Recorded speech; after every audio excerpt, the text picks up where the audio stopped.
week in 'n situasie waar ek letterlik op my knie moes gaan vir die Here sê, Here, ek kan nou nie meer nie, I give it all to you.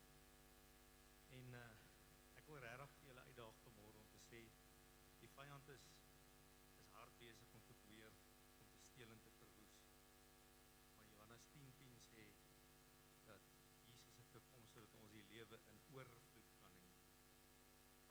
En ek het opnuut weer 'n oorgawe gemaak om te sê, I give it all to you. My pa is in 'n hospitaal opgeneem.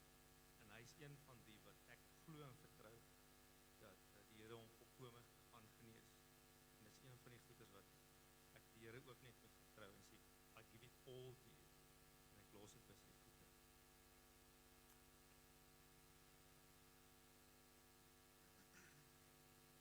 Dit is 'n voorreg om die Here so te aanbid en die Here te soek en om die familie geleentheid te gee om saam te gesels. As jy dalk nuut is vanoggend by ons of jy het kom kuier, ons praat van die groot sitkamer in Potchefstroom.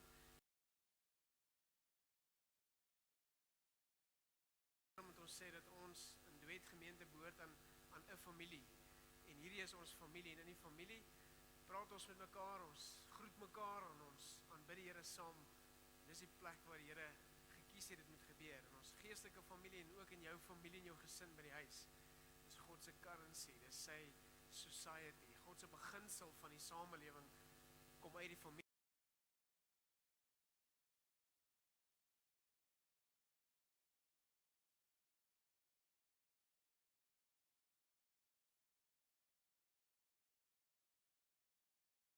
Partykeer normaal was, is nou abnormaal.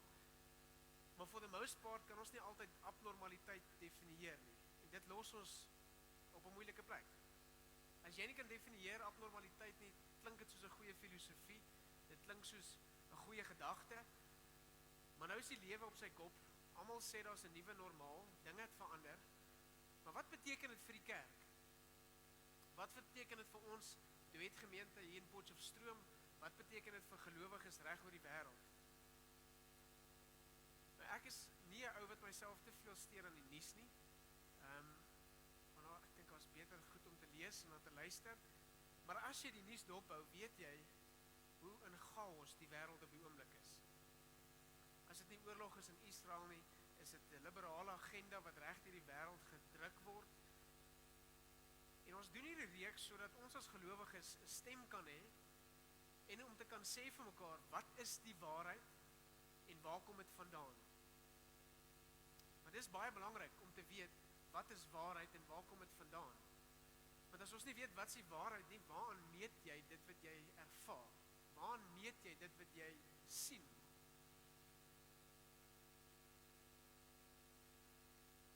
God, for the most part, sê die woord is bo natuurlik. En as jy net die woord so 'n bietjie verander, dan sou ons kon sê, buite die natuur, abnormaal.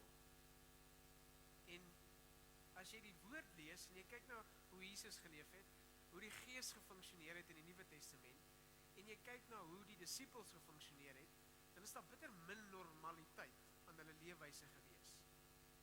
Tog vir ons as gelowiges het daar so 'n gedagtegang ingesluip wat uitroep, blend in. Maak net seker dat jy net inpas by die res van die samelewing. Moenie te veel golwe maak nie. Moenie 'n te sterk opinie hê nie. Anders gaan mense dink, dis weird om die Here te aanbid. Dis weird om 'n Christen te wees. I hate to break it to you. Maar waar ons is nou, het dit baie weird geword. Want die stemme in die samelewing en dit wat die samelewing beskou as waarheid en normaal, lees jy in die woord, is abnormaal. Uit God se perspektief is dit nie normaal nie. En hier is die gevaar as ek en jy nie daai norm vir onsself uit die woord uit kan raak lees, kan sien en by dit kan leef nie. Ons het hieroor gepraat al hier by die gemeente en ek wil vinnig terug verwys daarna. Waarheid kan miskien uit baie plekke uitkom vir ons. Maar ek wil oor 3 stukke waarheid gesels of 3 bronne van waarheid, jou net van vergewis, om vir jou idee te gee oor hoe moeilik hierdie issues is waaroor ons vanoggend byvoorbeeld gesels, in die samelewing en ook in die kerk. So 3 blokke. Dankie Petrus, ek spring nou so 'n bietjie, maar jy kan al na die 3de slide toe gaan. Hierdie een sal ons nou oor praat, daai een. God, kultuur en my opinie. God, kultuur en my opinie. Ek wil begin by my opinie. Everyone is entitled to opinion, reg? Ons leef in vryheid. Jesus het gekom sodat ons vry kan wees. Nie vasgevang nie. Ons almal wil die geleentheid hê om vry te wees, om vryheid van spraak te hê, om 'n opinie te kan hê en te kan lewe. Dis 'n moeilike ding vir mense is om alternatiewe opinies om die tafel te kan akkommodeer. Hoe dit ook al sê, elke individu moet die reg kan hê om vryheid tot spraak te kan hê. Die probleem met ons opinies en waarheid is die volgende.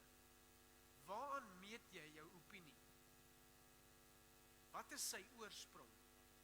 Is dit 'n gedagtegang of is hy gekoppel baie keer aan ons kultuur? Wat ek daarmee bedoel is, in ons Afrikaanse kultuur, in ons Suid-Afrikaanse kultuur en hoe ons funksioneer, is daar 'n klomp dinge wat ons doen. Daar's maniere hoe mans en vrouens in gesinne funksioneer. Daar's persepsies oor wat die rol van die vrou is, daar's persepsies oor wat die rol van die man is, hoe kinders gedissiplineer moet word, klomp opinies. Maar as ons kultuur, wat baie keer majority rules is, jou waarheid bepaal, dan kan jy dalk jou opinie meet aan ons kultuur. Ons het verlede Sondag gesê, en ek wil hierdie gebruik net as 'n voorbeeld. Ons praat hier uit 'n Christelike perspektief. So ek weet daar's ouens wat inskakel op die online bediening. Welkom, ek wou vir julle nou al welkom gesê het. Ons praat uit 'n Christelike perspektief. So in die kerk vir baie jare het mense gesê, mense moenie saam bly voor hulle trou nie. Dis nie reg nie. En toe verander dit, en hoekom het dit verander? Want so baie mense het begin saam leef, asof hulle getroud is, dat dit 'n taboe topik geraak het. Ons hoef nie meer daaroor te praat nie, want daar's so baie mense wat dit doen, dit word so half as die norm aanvaar.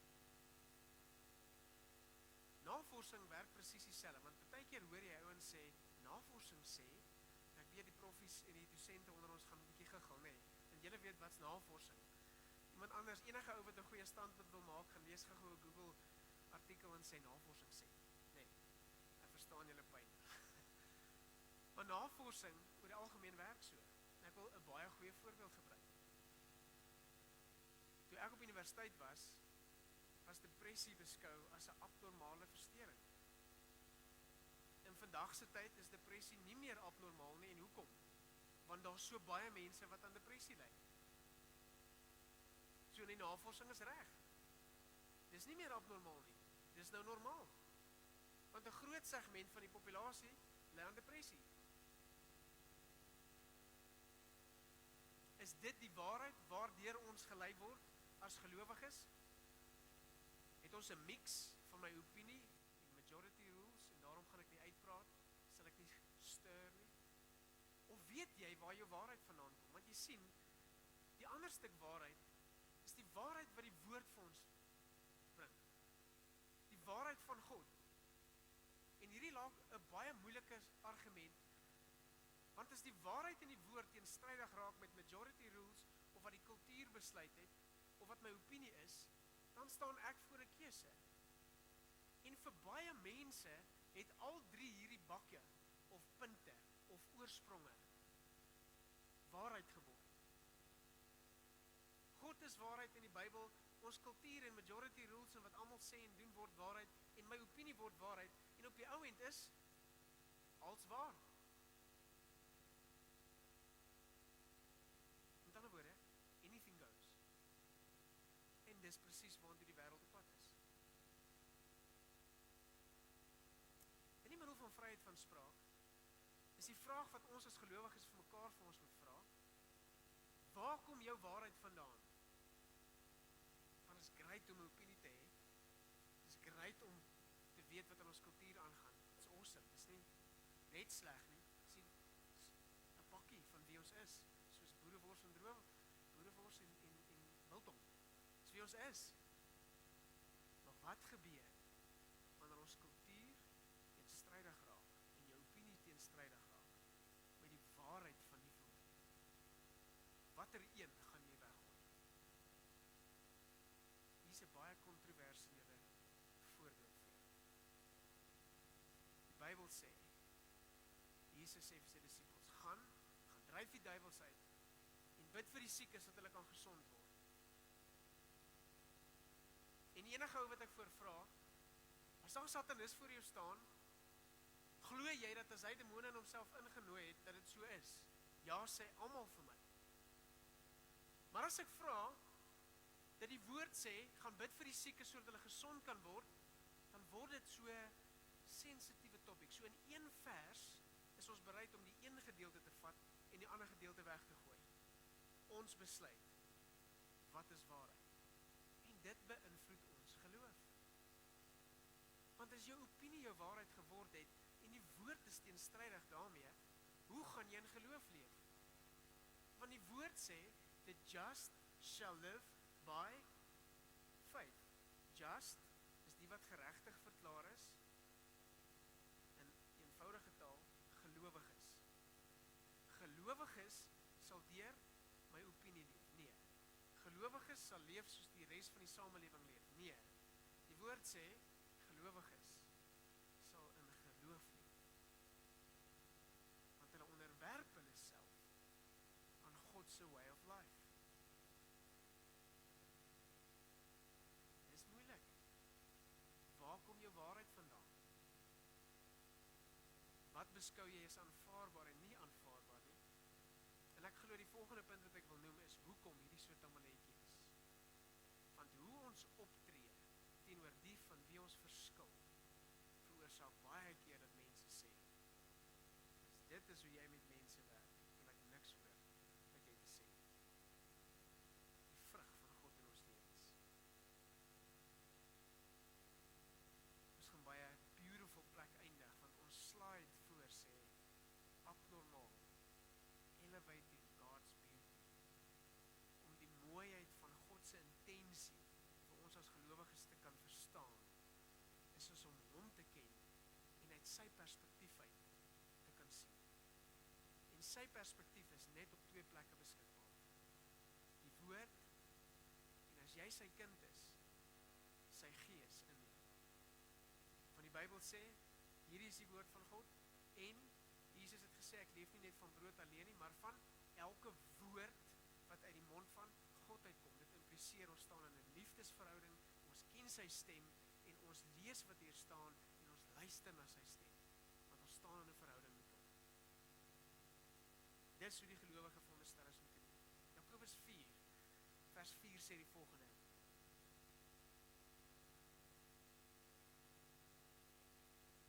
Egbreekstes, weet julle dan nie dat vriendskap met die wêreld vyandskap teen God beteken? Wie ook 'n vriend van die wêreld wil wees, maak homself 'n vyand van God. Nou, ek wil hierdie baie mooi vir jou sê. Paulus sê so uitdruklik in die brief van Korintiërs, los die ouens in die buitekant, los hulle uit. Julle wat in een gemeente is, in een geestelike familie is, in die kerk van God in die wêreld, ons wat gelowig is, kom laat ons bietjie met mekaar gesels. So vinnig hoor jy die woorde in vandag se tyd, as iemand van my verskil, jy judge my. Ja, maar jy judge my. Eintlik sê ek net, ek hou nie van wat jy sê nie, want my opinie verskil van joune. Maar Paulus sê in die Engels sê hy, julle wat gelowig is, julle moet mekaar judge. Julle moet na mekaar se lewens kyk, julle moet dit beoordeel. Julle moet vir mekaar sê, hey Boeta, jy is die een wat die Here dien, soos ek is. Ek sien hierdie ding in jou lewe, ons noem dit inspraak, dis beautiful. As jy dit kan ontvang, is dit beautiful. Inspraak in iemand se lewe of in jou lewe. So hierdie skrywe, Jakobus, die halfbroer van die broer van Jesus, praat met gelowiges. Hy praat nie met ongelowiges nie. Hy is nie besig om vir ongelowiges te sê, hey, hy is besig om vir gelowiges te sê, ouens, die oomblik toe jy oor die drempel gegaan het, die Here in jou hande vir jou iets gegee, dat letterlik sê is, jy het geword die teenoorgestelde van wat hy vir beplan het. Dit is reeds beskikbaar. Dit is nie 'n major storie nie, dit is 'n openbaring om te verstaan wie hy is en hoe hy funksioneer. En dan hier's die mooi van hierdie vers. Want mense dink altyd die Bybel het net 'n slaamstoel. In God wil. Hoor wat sê vers 5, net die volgende vers. Of dink julle dat die skrif vir ons sê, dat God hinker met besittlikheid na die gees wat hy in julle laat woon het. Dit is 'n opsie. Hy sê as jy gelowig is, woon sy gees in. Hy hinker na sy gees wat in jou leef. In kort, hy hinker dat jy verander. Ek het iets bygesê, kom jy bygesê. Ek het lees voor die voor die stel te verander. Ek wil vanaf die 2 foto's wys. Nou het 2 awesome getuienisse volgende. Het saam met my gesels oor die waarheid in die woord. Die eerste een is daai foto wat julle nou al gesien het. Petrus en nou foto's. Hierdie is om vir jou idee te gee wat besig met die wêreld te gebeur. Petrus neem ook jou online op, so dankie. Hierdie foto, hierdie seun se naam is Desmond. Ek dink hy is 9 of 10 of 11 jaar oud. En hulle noem hom The Amazing Desmond, the drag keep. The drag keep. En op die TV-shows waar hulle met hom interviews het, onderhoude het, staan die volwasse persoon in die kamer op, as hy met sy klere, of soos hy lyk daar, waar hy respectvol wees oor dit, ingestap kom. En word hom van manne geklap, om te sê hoe braaf hy is, om op 9 te sê, dat hy 'n drag keep wil wees. Die volgende foto is 'n foto van 'n pa en 'n dogter. Hierdie het nou onlangs in Kanada gebeur. Foto's bietjie onduidelik. Die dogter is 14 jaar oud. En wetgewing in Kanada, in hierdie huidige oomblik, maak voorsiening dat as 'n kind van daai ouderdom by die skool sê dat ek wil nie 'n girl wees nie, ek wil 'n seun wees, dan mag die skool sonder die toestemming van die ouers die kind na 'n kliniek toe vat, wat die kind met 'n hormoonbehandeling kan laat begin. Die pa het gesê, my kind is my kind nommer 1, en nommer 2 is 'n dogter. En sy vrou het hom gelos omdat hy sê, sy is biologiese dogter, en die regering het hom in die tronk gegooi, omdat hy bly verwys na haar as 'n haar. Dis reeds wetgewing in Kanada. Daai wetgewing is in progress in Amerika. En ons is so 5 jaar agter. Dis wat in die wêreld aangaan. So who will speak the truth? Who will be the voice of God? Wie gaan sê? Dis wat die woord sê. Dis wat ons sien die Here sê. Wie gaan daarvoor opstaan? As die wêreld vir my nou bly net toe blend in. Moenie golwe maak nie. Dat ek en jy is sy kerk. So ek wil kortliks vir jou skrifgedeelte lees. As jy jou Bybel het, baie asseblief saam met 1 Korintiërs 6. Ek het seker die video vir my begin geleer het. 1 Korintiërs 6.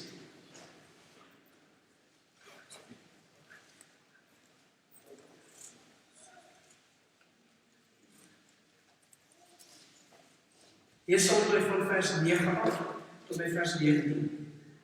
Weet julle nie dat onregverdiges die koninkryk van God nie sal erf? Laat julle dan nie mislei nie. Geen leerders of afgodsdienaars of egbrekers, manlike prostituie of mans wat met mans intiem verkeer, of diewe of geldgieriges, dronkaards, kwaadpraters of rowers sal die koninkryk van God as 'n erfdeel ontvang. So was sommige van julle blind, maar julle het nie laat was. Julle het julle laat was, julle is geheilig en julle is vrygespreek in die naam van die Here Jesus Christus en deur die Gees van ons God. Alles is my geoorloof, maar nie alles is voordelig nie. Alles is my geoorloof, maar ek sal my nie deur niks laat oorheers nie. Kos is vir die maag en maag is vir die kos, maar God sal die een ook die ander een vernietig. Die liggaam is tog nie daar vir onsedelikheid nie, maar vir die Here. En die Here vir die liggaam. Deur sy krag het God die Here opgewek. en sal hy ons ook opwek. Weet julle nie dat julle liggame ledemate van Christus is nie? Sal ek dan die ledemate van Christus neem en deel maak van 'n prostituut? Beslis nie. Of weet julle nie dat iemand wat met 'n prostituut gemeenskap het, een liggaam met haar geword het? Daar staan immers, dat twee sal een wees. Maar die persoon wat homself aan die Here verbind, is een gees met hom. Vlug weg van onsedelike. Elke sonde wat 'n mens doen, is buite sy liggaam. Maar iemand wat seksueel losbandig optree, sondig teen sy eie liggaam. Of weet julle nie dat julle liggame wat julle van God ontvang het, 'n tempel is van die Heilige Gees in julle, en dat julle nie aan julleself behoort nie, want julle is duur gekoop. Verheerlik God dan in jou liggaam.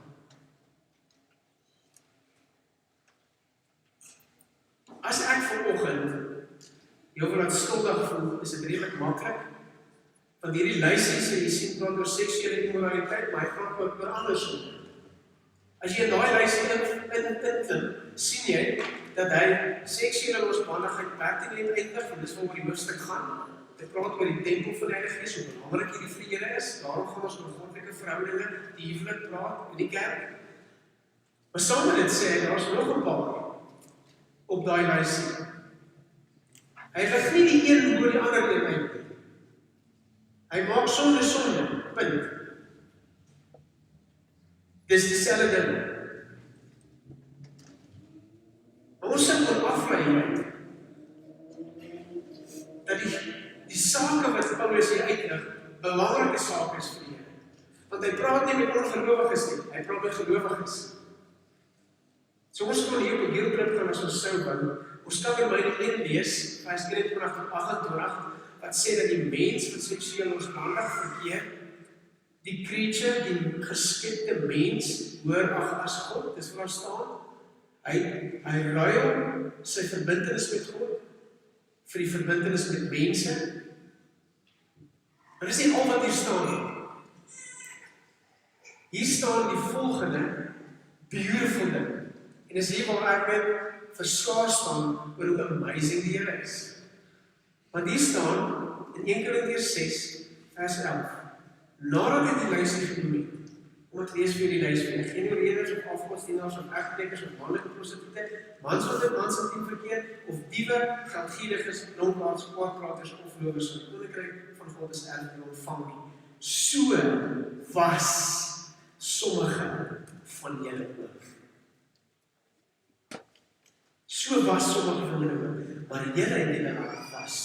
Julle is geheilig en julle is vrygespreek in die naam van die Here Jesus Christus en deur die Gees van God. Jy sien, ek en jy is in sonde gebore. Maar Jesus het gekom sodat ons nie in sonde hoef te bly. Of jy nou iets in jou lewe op hierdie lysie kan doen of nie, almal van ons is in sonde gebore. Maar Jesus het gesterf en opgestaan sodat daar oor my en jou lewe die volgende gespreek kan word. Such were some of you. So was sommige van julle. Want toe jy gewas is deur Jesus, het jy vry. Maak nie saak waarmee die mens tot sukkel. Vryheid lê in Jesus en in hom alleen. Hy is die beginpunt, hy is die waarheid en hy het die laaste sê vir alles jy gelowig is. Is die perspektief wat hy veronderstel om hy jou perspektief te wees. Hy is die hoop. En wanneer twyfel in my wêreldsbeskouing inglip, kan ek terugstaan en sê, ek verskil, ek het my eie opinie.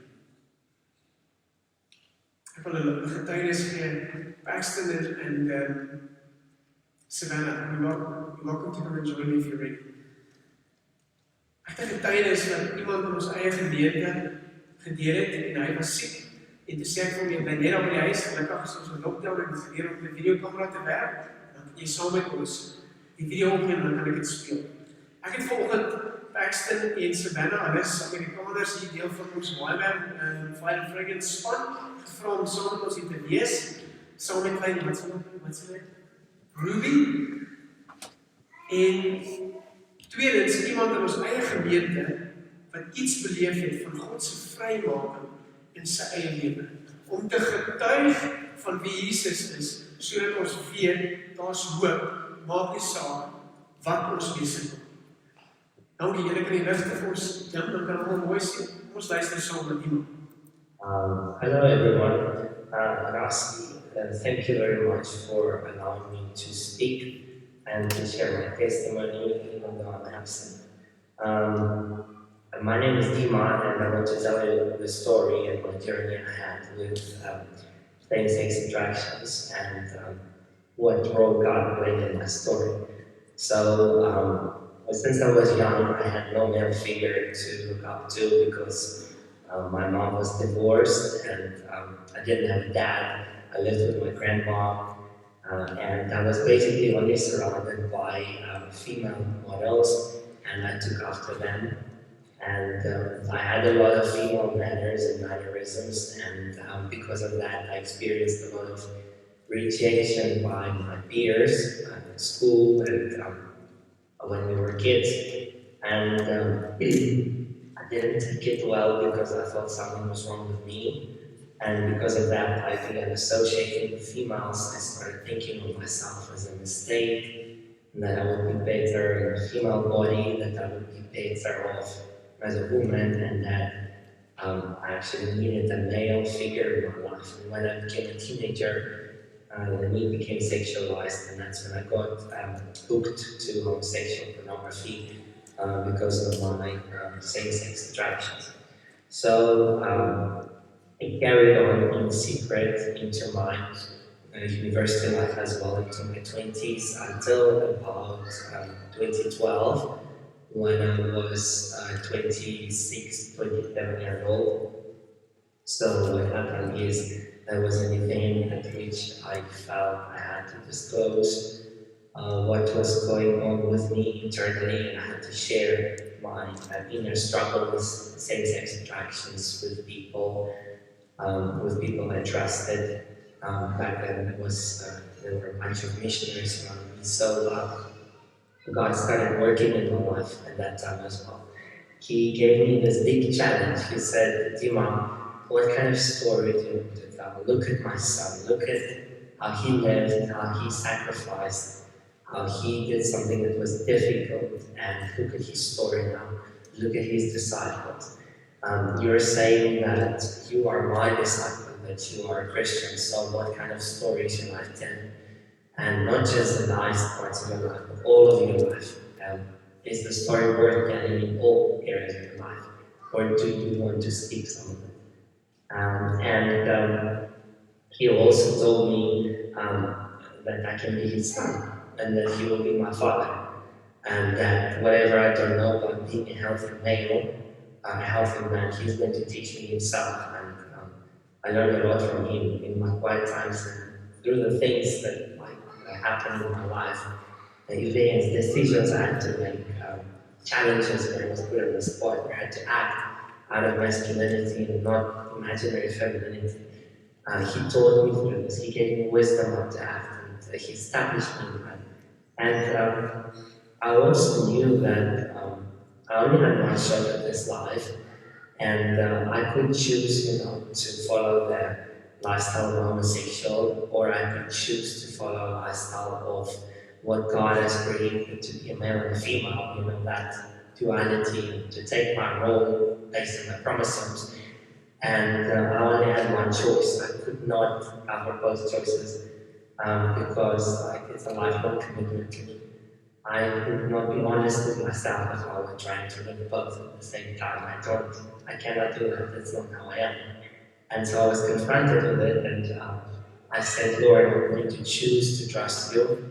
I'm going to trust that when you gave me the X and the Y chromosome, which makes me a male, biological male, this is what you wanted for me, and I have to align my perception with what you have given me, and not the other way around.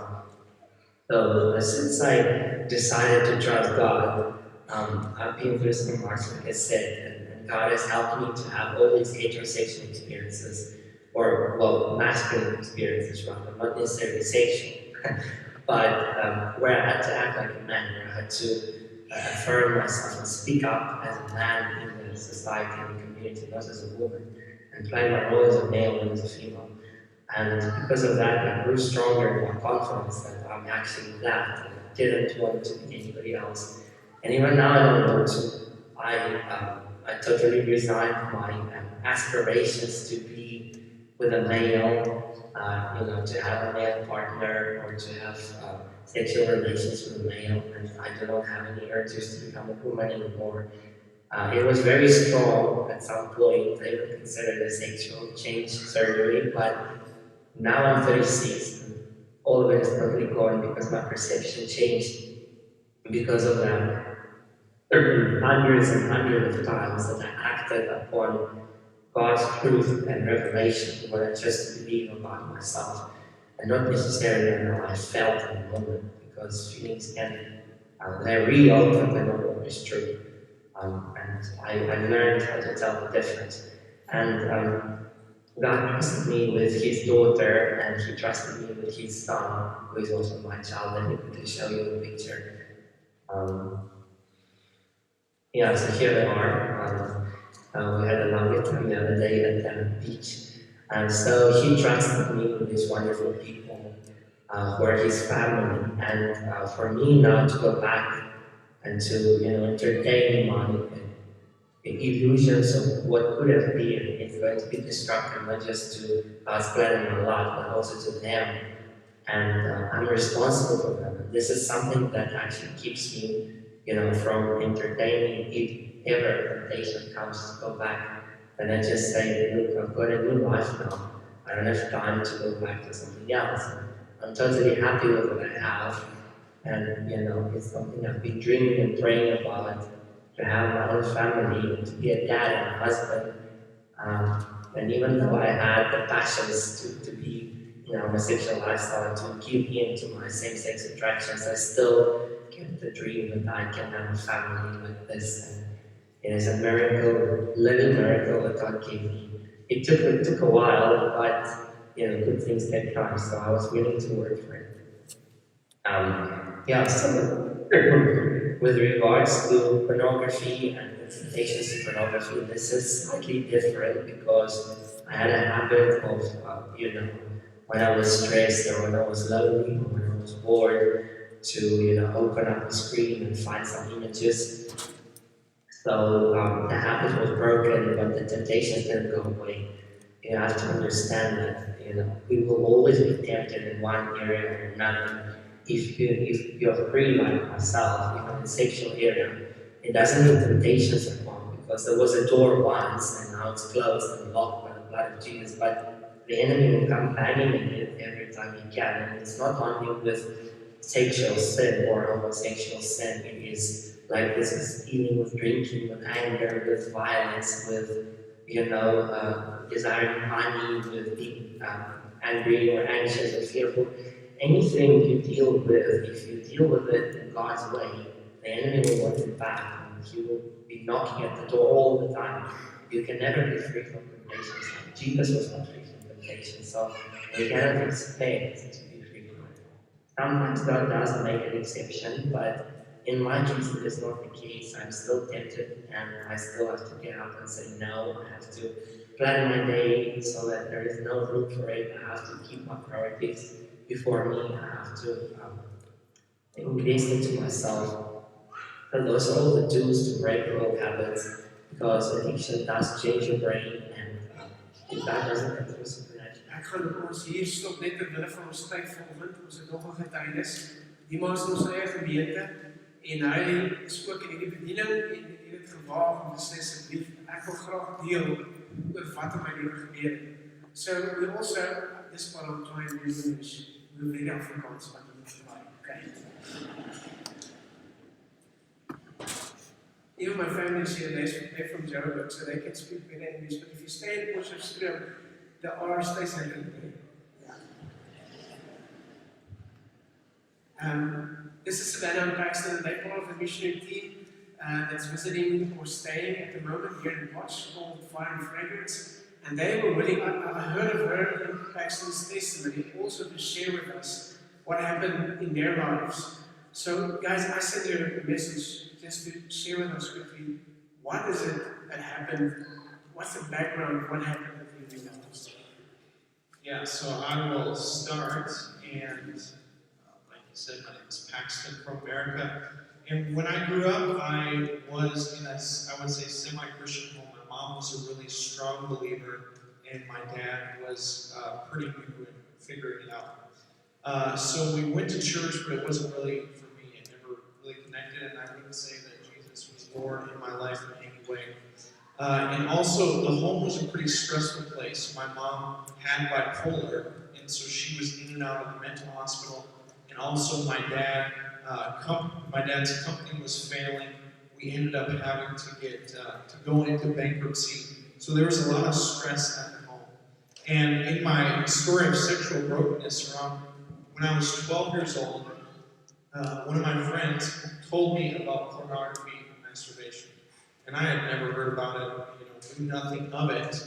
But I went home and I tried it, and I felt good. And I was like, whoa, this is kind of a cool thing. And slowly it became a daily addiction in my life, to where I would use it to comfort from the stressful things going on in my home, and from, I felt insecure or lonely, and it was something I used that became a habitual addiction. And as it progressed, I knew that it was a wrong thing to do. I knew that, I looked at women differently if I was, in pornography, and I wanted to get free, and I tried many times to just stop, but I couldn't shake it. And so that would be where I was at.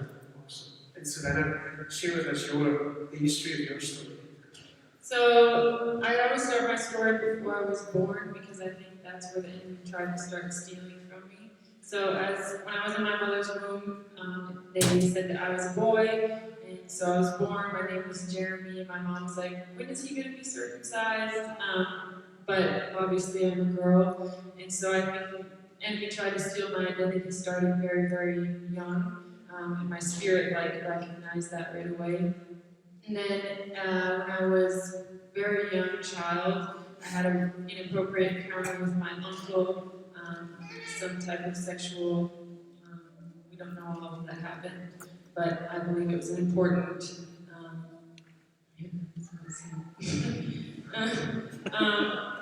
it shaped me even at a very young age.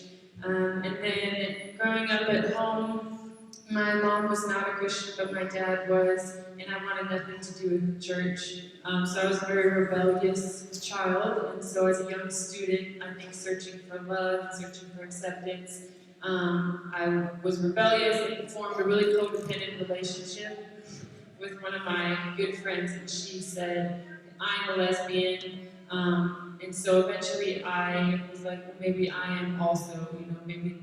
And started believing that about myself and identifying as a lesbian as well. And so soon our relationship became sexual. We were pretty young. And I was dating her secretly for many years. And then went into university. And in university, I think I became more and more proud of the person that I was outwardly. Like, yes, I'm a lesbian, this is the life I live. But internally, I was so broken. I had, many addictions to drugs, alcohol, smoking. I was really depressed, full of anxiety. Was cutting myself at the time, and just really trying to fill the void inside me that was so empty. And then and also in all the relationships with men and women trying. So I cheated on this one girl that I was dating with other women and men, just trying to fill this void. So I had multiple other girlfriends. And then at an all-time low, I was at a party and was very, very drunk, and was raped by 2 different men. And at this point in my life, I knew there had to be more. I was so broken and searching for something, but I couldn't find it, and so, yeah, that's where. Awesome. So you still have the mic. Okay. And somebody tricked her Yes. into this thing. So what's your testimony? What did God do? Right. The hope came. So I had a friend that told me about this Christian thing, but it was in Hawaii, and so I was like, well, heck yes, I need to go to Hawaii. I need to get out of this crappy life that I'm living, just get away. I didn't know it was a missionary thing at all. I showed up to this program in Hawaii, so I flew across the ocean, far away from everything else. So that's permissible. Yeah. You can go to salvation. And so I got there and was like, oh my goodness, what have I signed up for? But somehow I stayed, and it was when my life really began to change. There was people there that loved Jesus, and they loved me well, and they spoke truth over who I was. And for the first time, I started believing the identity that the Lord had created for me, rather than the false identity I was believing about myself. And so then the Lord started speaking to me through the verse in the Bible, 1 Corinthians 10:13, which is, I can just sum it up, or I'll say, no temptation has overtaken you but what's common to man, but God is faithful and will not let you be tempted beyond what you can bear, and He'll provide a way out of it. So I knew He was promising me that He would be my way of standing out of temptation, and He would give me a way out of it. So then I think then was a shifting point of, okay, I'm going to start believing this truth rather than living this lifestyle of sin, because I want Jesus more. I know He's real, and I know He's the only one that will satisfy me, but at the time it literally felt like death. It felt like it hurt, because I had to lay down this identity that I held on for more than 22 years of, this is who I thought I was, and I had to lay that down to pick up this new identity that the Lord had for me. And it was not easy. But then, as I continued to lay those things down, the Lord was so kind in changing my desires and changing who I was internally, renewing my mind. And soon I was starting to have, attraction for pasting and, normal relationships. So this verse, 10:13, 1 Corinthians, the one the Lord was speaking to me. On 10:13, which in America we do dates opposite of you guys, so October 13th, I was baptized, and it was the day Paxton asked me to be his girlfriend. And then later that night, I realized the significance of the date, and was blown away that the Lord would speak to me on through this number, and then on the date baptized, and He asked me to be his girlfriend, so my future husband, my life changed so significantly on that date. And I think, yes, I always used to say I would never have kids and would never get married, and so this was obviously a huge deal that I was dating him and then on to marriage. Thank you so much. Yeah. And Paxton, you also had an encounter. Yes, so I was similar. I kind of got tricked at the end of school, and everything in my life progressed as well. So it was an addiction to pornography, trying to fill it, and that was only a momentary fix. And then, alcohol came along and these things. And so the same situation, there was an opportunity. My mom had done the school in Hawaii. And I thought, man, that's a great idea. I can go surfing. There'll be girls there. But like I said, God was not a part of my life. I had no idea. Drunk at parties, I would say, you might as well choose one religion. You know what I mean? Kind of like if you're gambling, put your chips in one plate. But I went there, and so I stuck out because everybody was there because they knew God and wanted to be missionaries. And on the first worship night, the guys in my school said, let's go to the front. And I said, okay, just kind of followed, and people are worshiping God and raising their hands. And I didn't know any of the songs, just thought it was weird. And so I went to turn around and just go walk into the restroom and just wait. And as I turned, one of the staff members, his name was Hunter Gibson, said, hey man, can I pray for you? And I said, sure. And he just prayed a simple prayer about God going to the cross for me. And I met the Lord. A presence, a heat came on my body, and I saw vividly in my mind kind of my sin. I saw the moments at my lowest places, the emptiness when I used to go drink and drive, and just the person I was. And after that, I wept in front of these strangers for 2 hours. And I realized at that point, I would have said before, no, I'm a good person. You know, I'm just doing what everybody else is doing. But I realized at that point, man, these Christians have something I do not have. And so, from that day, I was all in. You know, I kind of seen I tried so hard to shake the addiction to pornography and masturbation. I knew it was, killing me, and I had kind of been to the end of partying, and it no longer sufficed. So God became my best friend. I realized that in those moments where I felt lonely or insecure, that I could pray. And then also, He introduced me to a new normal. And so I started hanging out with guys who didn't watch porn and weren't addicted to these things. And on the flip side of the coin, in my school was primarily full of women, and they shared their testimonies of sexual abuse and things, and as well as hearing about the sex trafficking industry really showed me that, hey, this was something that the enemy really used, and is really it was really convicting for me. That because in this, I thought when I was deep in this addiction, I thought everybody was just watching porn. I thought it was completely normal. Hearing the ramifications of it was alarming to me and convicted me of it. So, yeah, and I would say of my story as well, I didn't know the Lord, but I believed a lie. I truly believe that, because I had this addiction, that if I were to ever have kids, there would be some sort of complications, or I just wouldn't be able to have them. I now know it was the enemy lying to me, but at that stage I didn't know that. So we look at our 2 kids now, and it's really the redemption of the Lord. That the enemy saw something in them, and he tried to mess both of our paths up. And so we just thank the Lord for the redemption and seeing their lives and our lives. Thank you so much.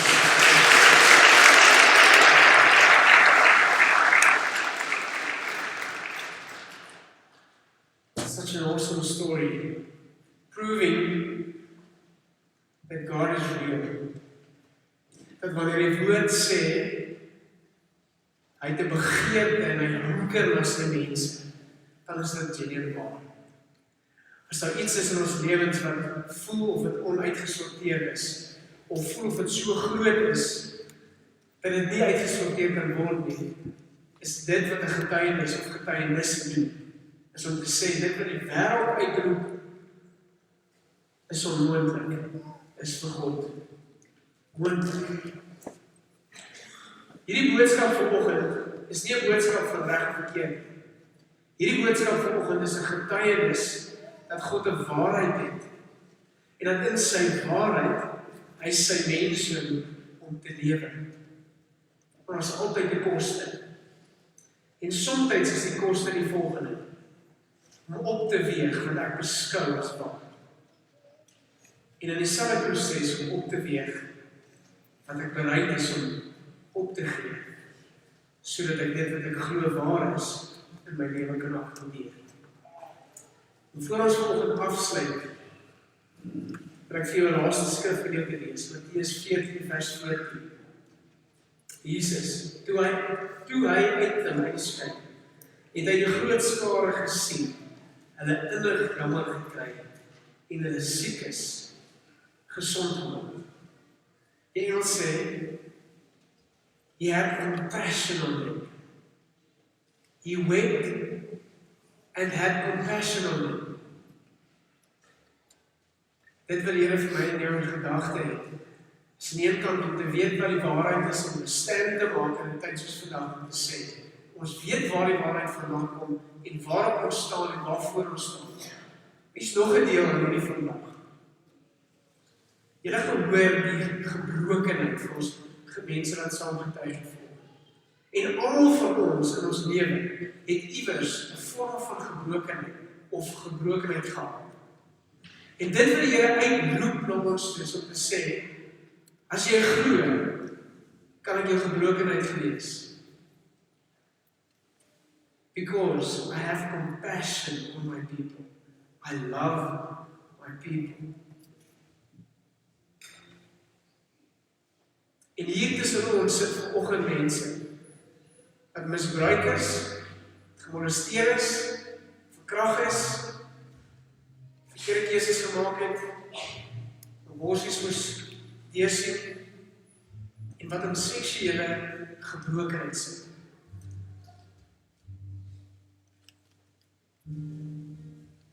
Hy wil jou genees. Weet jy hoekom? Behalwe vir sy kompassie vir jou. Want hy is God. Want hy is God. As God net so groot is, soos wat my en jou eie gedagtes kan akkommodeer, kan hy jou genees. As jou opinies God geword het, dan is dit nie wie ons van praat volg. As majority rules in die kultuur dikteer wat waar is dit nie waar ons praat van. Ons praat van Jesus Christus, die Seun van God, wat self God is, gaan met aan die kruis, wat uitroep na sy mense, om te weet, dat hy gebrokenheid is. Ek weet ek hier is 'n sensitiewe topik. Ek gaan volgende vir die geleentheid gee, ons gaan 'n song sing, en hierdie song se woorde praat ook oor 'n sing oor Jesus, wat die lover of our souls is.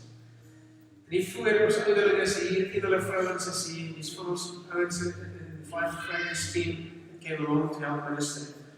Is daar 'n vorm van gebrokenheid in jou lewens, en jy wil vanoggend daarvoor gebed. Wil ek jou vra terwyl ons sing, om vorentoe te kom. Here geleentheid te gee, jou geloof te sing, en sy goedheid te toets. Miskien is jou gebrokenheid in hierdie vorm so groot, dat jy alleen met iemand kan praat. Ek wil jou tog aanmoedig, as jy voel jy moet kom volgende kom. As jy nie gekom kry nie, dat jy moet my mentos. Rassie en die wet, wat org ons het af, ons sorg, ons jou kom bedien, en die Here kan toelaat, om sy liefde en sy compassion, oor jou lewe te spoel. Want dis ook my gekom het, sodat ons nie langer verbroken hoef te wees nie, maar dat ons kan wees, dat hy uitgeroep het in ons. Dis die beauty, dis my laaste woord. Van die kerk praat ons van die gemeenskap van gelowiges. En daai woordjie gemeenskap in Hebreëus is die woordjie Yada. En Yada is dieselfde woord wat gebruik word heel in die begin in Genesis, toe God gesê het, Adam knew Eve. Adam het sy vrou beken. Yada is die woordjie vir ken. Al die ander plekke van seksuele en immorele leefstyl word nie die woordjie Yada gebruik. Dit is nie 'n algemene term vir verhoudingsmoeilikheid of huweliksmoeilikheid of seksuele onreinheid. Die woordjie Yada is dieselfde woordjie gemeenskap. Dis dieselfde woordjie to know by experience. Dis wat dit beteken. God se begeerte is, and we will know him by experience. That we will be Yada. Verstaan ook.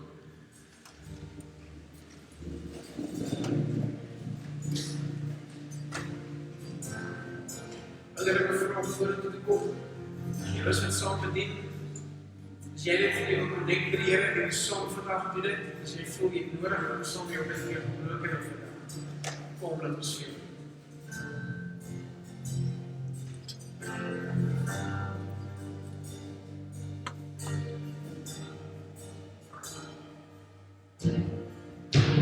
Jesus, Lord of my soul. Jesus, well, I will never let you go. You've taken me from the mountain, you set my feet upon the rock. Now I know that I need you. Though I know you, though I never my Savior, my close friend. I will worship you until the very end. Jesus, lover of my soul. Jesus, well, I will never let you go. Yeah, you're taking me from my place. Set my feet on the rock, and I know that I love you, that I need you. And though I only fall, I'll never let you go. My Savior, my close friend, but I will worship you until the very end. 'Cause I love you, 'cause I need you. Though I only fall, I'll never let you go. You're my Savior, my close friend. I will worship you till the very end. Dankie Here vir die liefde. Dankie vir die compassion vir ons. Dankie Here dat die krag van so hard is hier opgestaan uit die doodheid, sodat daar hoop is vir ons gebrokenheid, vir ons sonde. Dankie Here dat U groter is as die wat ons dink te groot is vir onsself. Dankie dat U die een is wat deurloop. Ek bid volgende Here soos ons tot U nader, soos die skrif sê, nader tot my. Kom tot my tronk wat genoeg oorlaai is. Kom leer van my. Ons het vir rus gegee. Beheer sag. En as is ons gee vir die liefde. Jesus. Ek wil steeds uitnooi soos ons vandag as jy hoef teen iemand vir jou soms sal jy asseblief voor te kom